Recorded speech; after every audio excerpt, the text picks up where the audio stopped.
Part number 7 त्रिभुज। अब त्रिभुज किसे कहते हैं? तीन सीधी रेखाओं से घिरी हुई बंद आकृति को त्रिभुज कहते हैं। त्रिभुज के तीन कोण और तीन भुजाएं होती है। अब इस पाठ के अंदर, त्रिभुज पाठ के अंदर हमें पढ़ना है सर्वांग समता।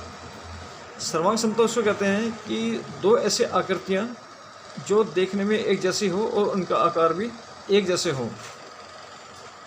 उदाहरण के तौर पे अगर आप जो है 1 दर्जन एक ही आकार की प्लेटें खरीदते हैं तो एक प्लेट दूसरी प्लेट को पूरी तरह से ढक लेती है।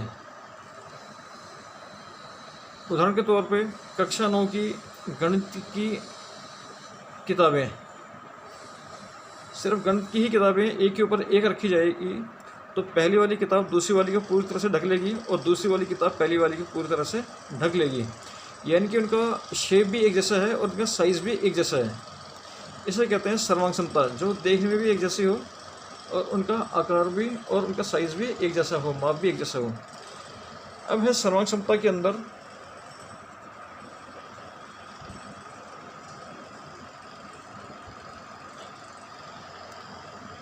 यदि दो त्रिभुज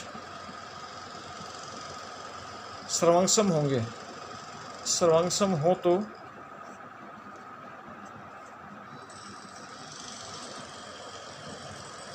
पहला है उनके संगत कोण बराबर होते हैं। उनके संगत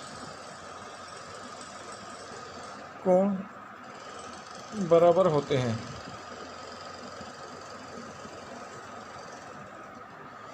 यानी कि अगर त्रिभुज ABC सर्वांगसम है, DEF के सर्वांगसम है, तो कोण A किसके बराबर होगा? कोण D के बराबर होगा। और कोण B कोण E के बराबर होगा। और कोण C कोण F के बराबर होगा। ठीक है, देखिए त्रिभुज ABC ये सर्वांगसम का निशान हो गया।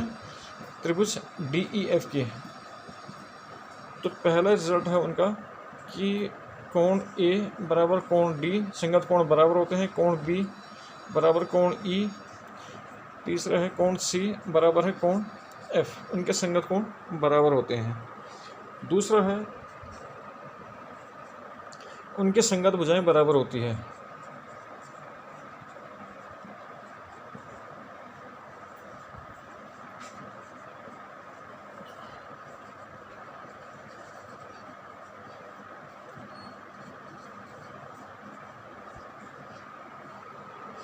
इसका मतलब है AB किसके बराबर हो गया?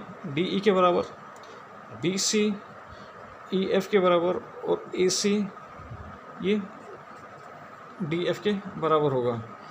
इसका मतलब ये हुआ कि AB जो है ये बराबर हो गया DE के और BC बराबर हुआ EF के और AC बराबर हुआ DF के।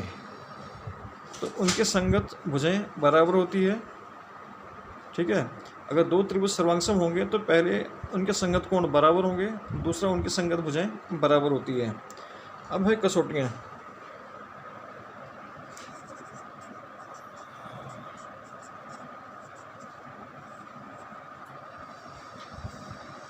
कसौटियाँ मतलब है आप कैसे दो त्रिभुजों को आप सर्वांगसम सिद्ध कर पाएंगे। तो सबसे पहले है SSS, जिसको कि हम कहते हैं भुजा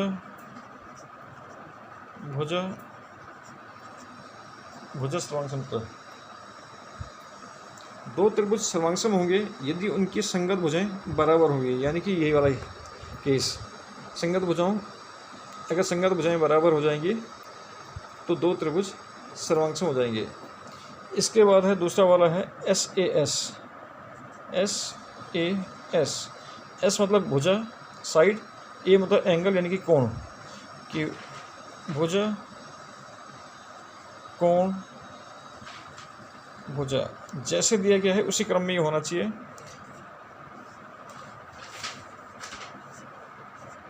ये ए बी सी, ये डी ई, ये F. S side angle side, दो भुजाओं के बीच में ही कोण होना चाहिए। तो माना ए बी भुजा डी ई के बराबर है और बी सी भुजा ई एफ के बराबर है। इन दोनों भुजाओं के जो बीच का कोण है, तो इन दोनों भुजाओं के बीच के कोण के ही बराबर होना चाहिए। तो ये एस ए एस सर्वांग समता से दोनों त्रिभुज सर्वांग सम हो जाएंगे। इसके बाद है तीसरा वाला है ए एस ए, यानी कि कोण भुजा कोण सर्वांग समता।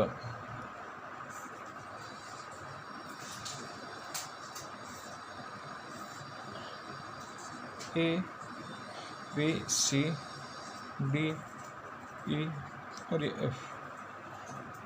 ए एस ए यानी कोण भुजा कोण, दो कोणों के बीच की भुजा बराबर होनी चाहिए।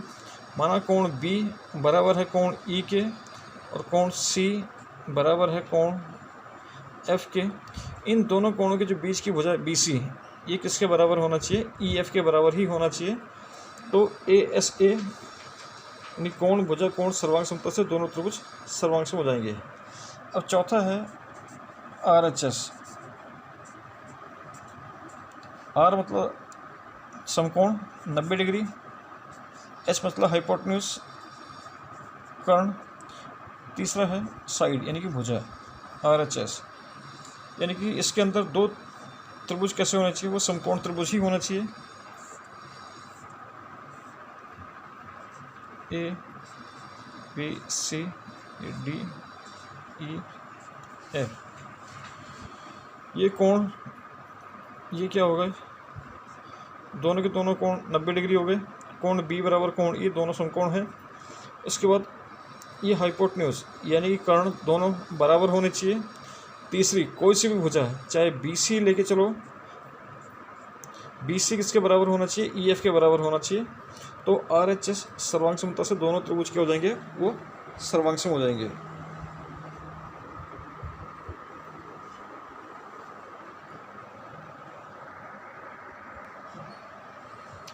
प्रश्नावली 7.1 सवाल नंबर 1। त्रिभुज ए बी सी के अंदर ए सी ए डी के बराबर है और ए बी कोण ए का समद्विभाजक है। हमें सिद्ध करना है कि त्रिभुज A B C A B D के सर्वांग सम है। तो सबसे पहले त्रिभुज ए बी सी के अंदर त्रिभुज ए बी सी व त्रिभुज ए बी डी में,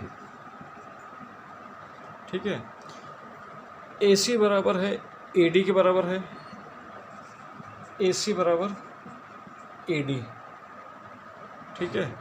इसके बाद कोण बी ए सी, ये कोण और ये कोण दोनों बराबर है, तो कोण बराबर कोण बी ए डी के बराबर है। कोण बी ए सी बराबर है कोण बी ए डी, ये दिया है, ये भी दिया है, ठीक है। इसके बाद चाहे हम इस त्रिभुज को लेके चलें, चाहे हम इस त्रिभुज को लेके चलें, ए बी दोनों में उभयनिष्ठ है।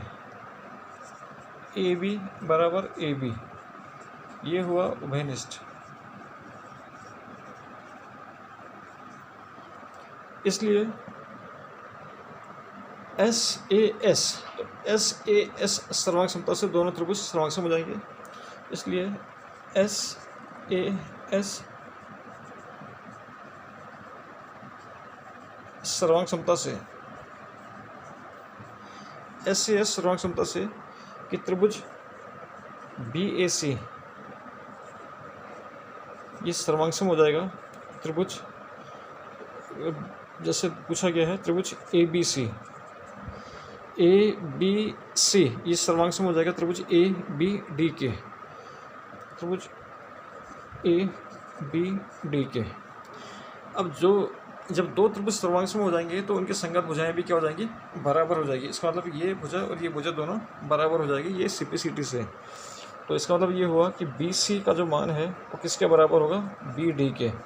कारण है इसका सीपीसीटी। यदि दो त्रिभुज सर्वांग सम हो जाएंगे तो उनके संगत भाग भी क्या हो जाते हैं? वो बराबर होते हैं। सवाल नंबर 2, आकृति दी गई है, इसके अंदर AD का जो मान है, AD बराबर BC दिया गया है और DAB का जो मान है वो CBA के बराबर तुम्हें दिया गया है। अब सिद्ध करना है कि ABD बराबर है त्रिभुज BAC के, दूसरा BD बराबर AC, तीसरा कोण ABD बराबर है कोण BAC। अब सबसे पहले इन दो को अलग अलग बना लेते हैं। एक लेकिन हमें सिद्ध करना है कि ABD दूसरा BAC, इन दोनों त्रिभुजों को हम अलग अलग बना लेते हैं। तो ये तो है DAB, दूसरा है ये BCBA। हमें जो दिया गया है कि AD का जो मान है वो BC के मान के बराबर, AD का मान BC के मान के बराबर दिया गया है। उपपत्ति करते हैं त्रिभुज की ABD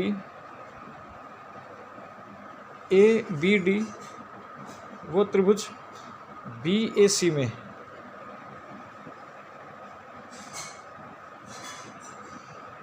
AD का मान BC के मान के बराबर है, AD बराबर BC।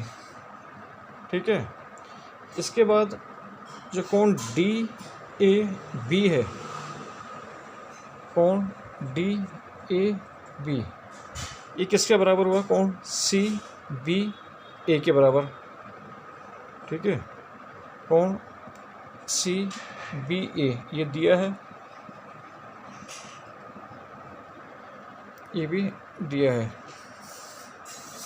अब चाहे हम इस त्रिभुज में लें चाहे हम इस त्रिभुज में ले लें, ये AB बराबर AB है उभयनिष्ठ, AB बराबर AB ये हुआ उभयनिष्ठ, ये उभयनिष्ठ हुआ। तो इस तरह से SAS, ठीक है, तो इसलिए SAS सर्वांग समता से दोनों त्रिभुज क्या होंगे? सर्वांगसम हो गए। तो इसलिए SAS सर्वांग समता से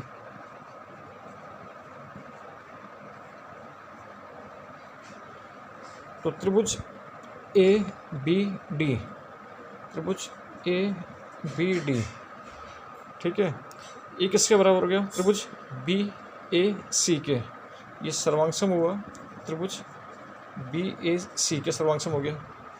ठीक है, अगर ये सर्वांगसम हो गया तो उनकी संगत भुजाएं भी क्या हो जाएंगी? वो बराबर हो जाएगी। इसका मतलब BD का जो मान है वो किसके बराबर हो जाएगा? कि AC के मान के बराबर हो जाएगा। इसका मतलब ये हुआ कि BD का जो मान है वो AC के मान के बराबर, ये हुआ CPCT। ठीक है, इसी तरह से कोण ABD, कोण ABD तो किसके बराबर हो जाएगा? ये BAC के बराबर हो जाएगा।